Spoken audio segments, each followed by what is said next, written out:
The restaurant was alive with soft music, the gentle clink of wine glasses, and the hum of voices that dropped suddenly when the doors opened. All eyes shifted at once, as though the entire room had been waiting for her. Elena Cruz, the youngest female CEO in the city, rolled gracefully into the hall in her sleek wheelchair.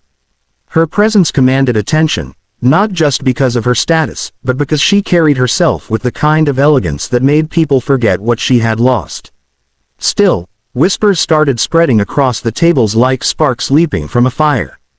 "That's her," someone murmured, not quietly enough. "The billionaire who hasn't been seen on a date in years. She's beautiful, but isn't it tragic?" Another voice added, hushed but laced with pity. Elena kept her chin lifted, pretending not to hear. Her red silk dress flowed perfectly, every detail of her appearance calculated to remind the world she was still in control. But inside, she felt the familiar ache of being judged, of knowing people saw the chair first, the woman second. Tonight was supposed to be different. Tonight was supposed to be about possibility. She was escorted to the reserved table in the center of the room, where a single candle flickered between two crystal glasses. She checked her watch. Her date was late. Typical. She almost let herself smile at the irony. Blind dates were already a gamble, and hers seemed to be proving a disaster before it even began. Then the doors opened again. Every head turned once more. Instead of the polished businessman she expected, a man walked in wearing clean but simple jeans and a dark shirt, his hands marked with faint grease stains no soap could fully wash away. A mechanic. His steps were confident, though steady, unbothered by the way people stared. He scanned the room, then locked eyes with her. The restaurant collectively gasped as he crossed toward her table. Some diners exchanged looks of disbelief. Others smirked, whispering, "He doesn't belong here." Elena raised a perfectly arched brow. This was her date. This ordinary man, so out of place among crystal chandeliers and designer suits. She almost scoffed, but something about his calm, unshaken demeanor made her pause. He didn't shrink under the weight of the stairs.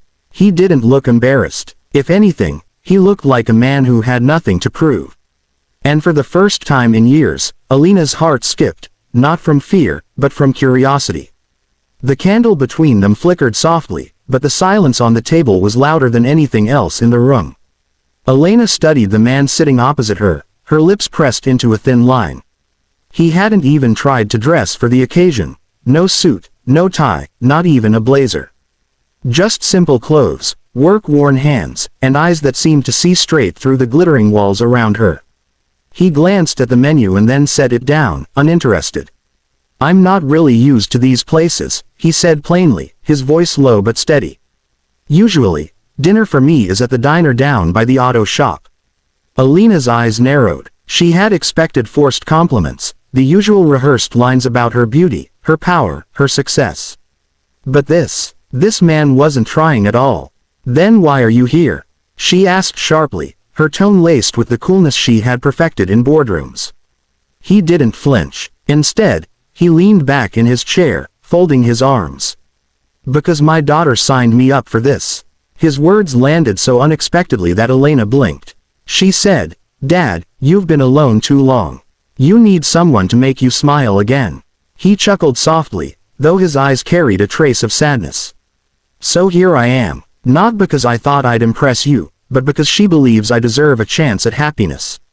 Elena stared at him, momentarily disarmed. She wasn't used to honesty, raw, unpolished, uncalculated honesty. Men usually came to her like businessmen to a contract, weighing what they could gain. But this man, he was here because of his daughter. From nearby tables, the whispers grew sharper. "She's the CEO, what's she doing with him? This is humiliating. She deserves better." The weight of 100 judgmental stares pressed down, and Elena felt the old familiar sting of pity. Normally, she would have shut down, her walls rising higher, her face a mask of indifference. But instead, she laughed. It wasn't the polite, practiced laugh she gave in interviews. It was sudden, real, and it surprised even her. A laugh she hadn't heard from herself in years. The mechanic smiled faintly, watching her. "See, she was right. You do know how to smile." For the first time in a very long time, Elena felt something shift inside her. Not pity, not loneliness, but the fragile spark of connection. Before Elena could find the right words to answer him, the sound of hurried footsteps broke through the murmurs of the restaurant. A small figure darted between the tables, weaving past startled waiters and surprised guests, until a little girl flung herself into the mechanic's arms. "Daddy," she squealed, clinging tightly to his neck.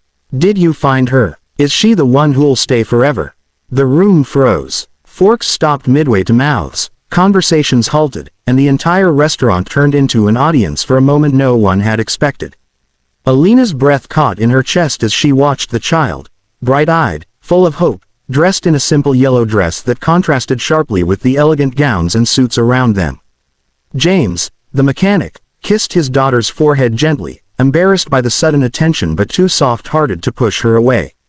He set her down on her feet, and she turned immediately to Elena, her small face glowing with innocent curiosity. "You're really pretty," she said with a shy grin. "Are you going to be my daddy's friend?" The words struck Elena harder than she anticipated. She felt her throat tighten, emotions rising like a tide she couldn't control. For years she had believed her story ended with loss, that love, family, laughter, were luxuries forever locked away. Yet here was this child, unafraid of her chair, unafraid of her scars, asking a question with such sincerity that it pierced every wall Elena had built. James looked at Elena then, his voice softer, carrying the weight of a man who had lived through struggle and sacrifice. "I wasn't looking for a girlfriend," he admitted quietly, but his words carried through the hush of the restaurant. "I was looking for someone my daughter could look up to, someone strong, someone kind. And tonight, I think I might have found her." Elena's eyes brimmed with tears she had long sworn she would never shed in public. Around them, the whispers had changed. No longer cruel, no longer mocking. The people who had doubted, who had judged, now watched in awe, caught in the tenderness of the moment. For the first time in years, Elena felt a future open before her, not as a CEO, not as a woman confined to a chair, but as someone who could love and be loved again. She smiled through her tears, reaching her hand across the table. "Then maybe," she whispered, "this disaster of a blind date wasn't a disaster at all." And as James took her hand, with Sid's small fingers curling around both of theirs, the entire room erupted, not in whispers but in applause.